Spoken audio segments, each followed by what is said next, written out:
Hello, everyone. Thank you so very much for letting me spend some time with you. It is greatly appreciated. Just a friendly reminder to hit all the buttons, the ones you hit, right? Like, share, subscribe, all that stuff. Yeah, all that stuff. Makes it easier for people to find us just like you did. Also, before I forget and I start getting messages, books are available at authorterrymitchell.com, or you can go to givegod90.com, follow the links from there. Now that the advertisements are out of the way, there we go. I gotta stop and say this because, well, you just got to, right? Just a short, very short tribute for Dolly Parton, who passed away yesterday at age 80. She will be greatly missed. She is, in my mind, one of the two greatest female entertainers in country music of all times. Dolly's been around a long time. A lot of people don't know this. She grew up about an hour from where we currently live. And yes, this area is in deep, deep mourning. More importantly, though, she had an ability to do something not a lot of people do. Her songs often, and maybe not often, but she had a talent for taking biblical principles and putting them to music. Coat of Many Colors is one. Daddy Was an Old-Time Preacher Man is another.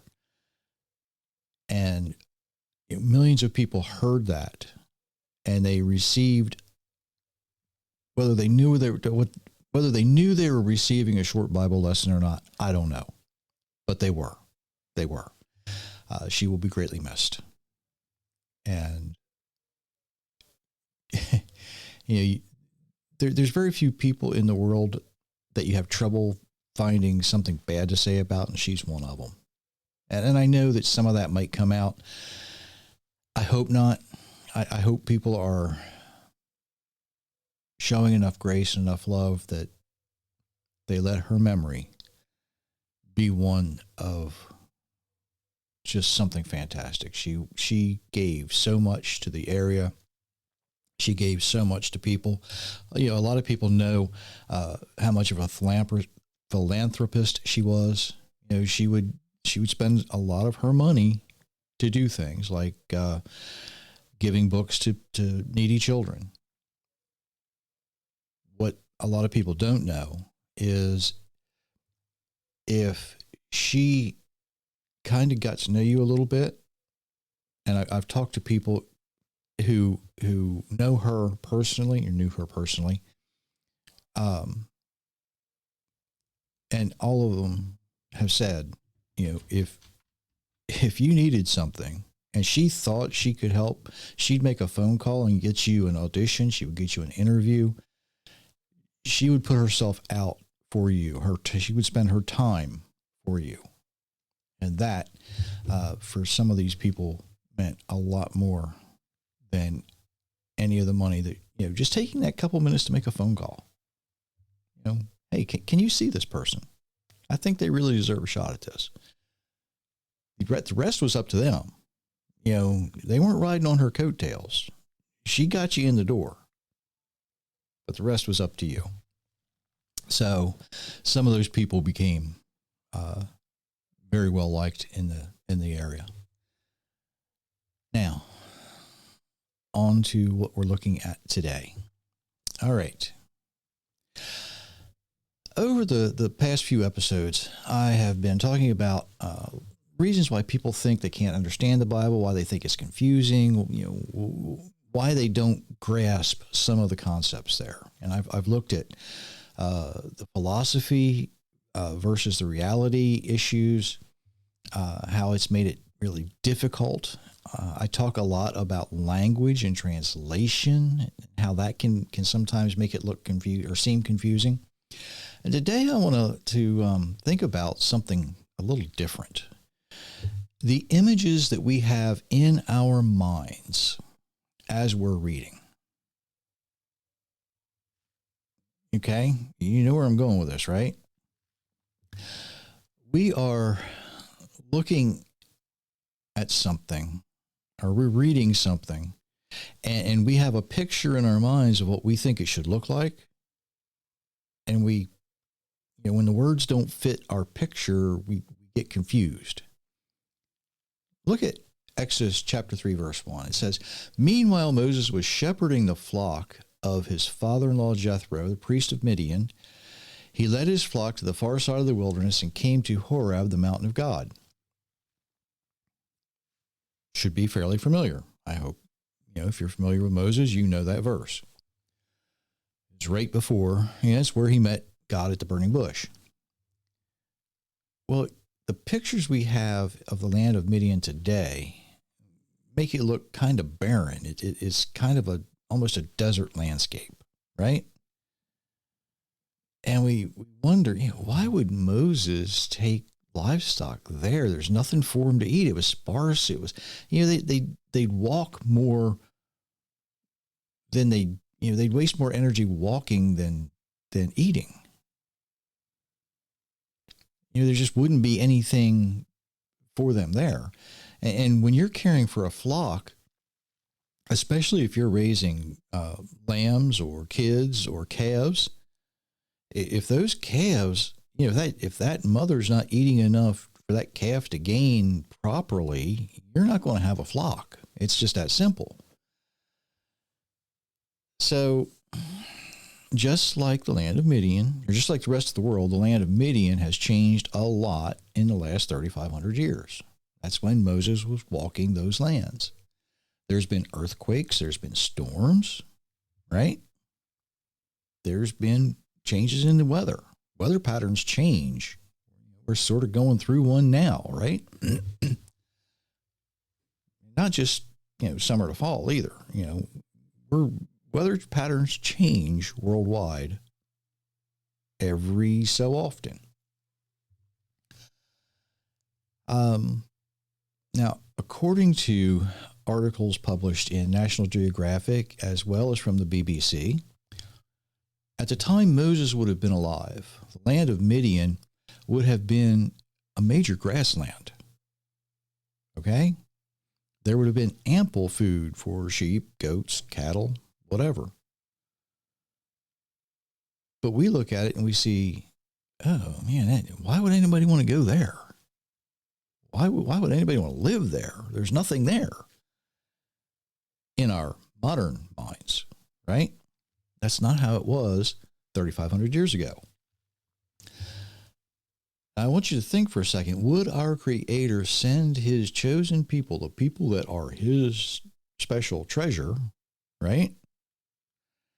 Would he send them to a place where there's no grass for their animals, no minerals for them to mine for what they needed, nothing to survive? I mean, they're going to need wood for cooking, for heat, for the furnaces to smelt the fire down, or smelt the gold down, the ore down to get the gold, I should say. When they were doing things for the tabernacle. And all of that would have been readily available around Midian at the time of Moses.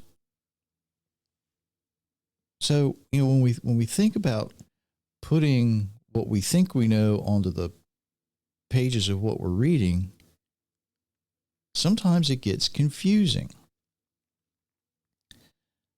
And the next thing I'm going to look at might surprise you just a little bit. And it comes from 2 Kings 10:1. Now Ahab had 70 sons in Samaria. Jehu wrote letters and sent them to Samaria to the officials of Jezreel, to the elders and the guardians of the sons of Ahab, saying, and he goes on, I don't need to go on about that because what I want to look at are the 70 sons. And a lot of people think, how many wives would Ahab need to get 70 sons? That's our modern concept, our modern way of thinking about this. But that's kind of wrong, and what I'm going to say might surprise you.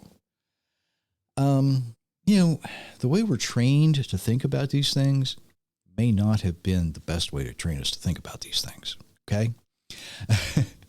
And it might sound good at first but as you're kind of jumping in, but then you think, wait a minute. Just like the land of Midian, am I imposing my modern concepts, my modern ideas on historical times?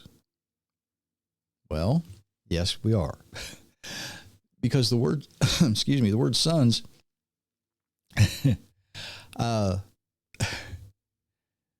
doesn't always mean direct son. Sometimes it can be a grandson. Okay, it can include servants who are so faithful they are considered part of the family. It can mean someone completely unrelated that Ahab would have considered them family. He would have treated them just like his own son.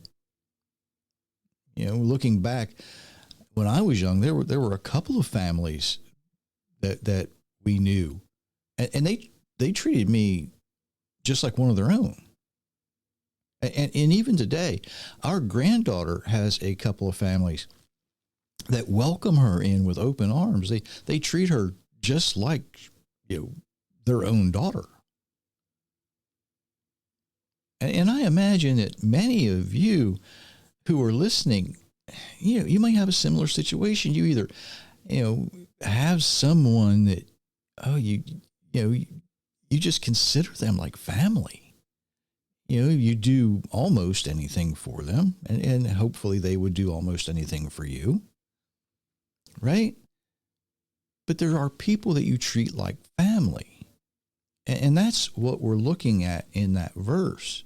It's not, if we start thinking about, how many wives did Ahab need to give him 70 sons?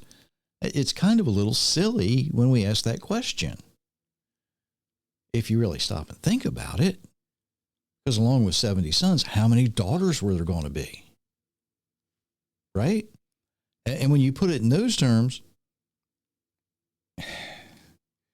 and then, yes, I'm poking a little fun at some things here, because when you put it in those terms, Ahab would have been so busy making babies, would he have any time to be king? Think about that. Think about that. So when we attempt to put our modern way of thinking about things, our modern way of looking at things, our modern way of seeing things into or onto a historical event, it's going to be confusing. And here's the point. We should avoid reading history with a modern point of view. It's kind of like being a Monday morning quarterback. For folks in the other nations that listen to this, it's like, I don't know what you call it. I don't know how to put it in soccer terms, but it's kind of like second guessing the coach's call on a game, right? Looking back in time and saying, well, they should have done this. They should have done that. This should have been done different. That should have been done different. Well, quite often when something like that happens, what was done during the game was done for a reason. It's done with purpose. What happens in history was probably done with reason, with purpose. And we're trying to second guess it from our modern point of view, our Monday morning point of view after the Saturday or Sunday game. You see, when we include language, culture, and history all together, it gives us context. When we stop attempting to impose our modern images that we have in our heads onto the words that are written, it can be confusing. It really can.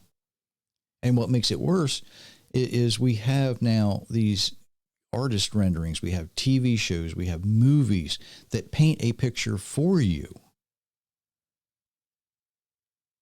And what we should do or we should try to do, what we should strive to do, is to let the words in the Bible paint the picture for you.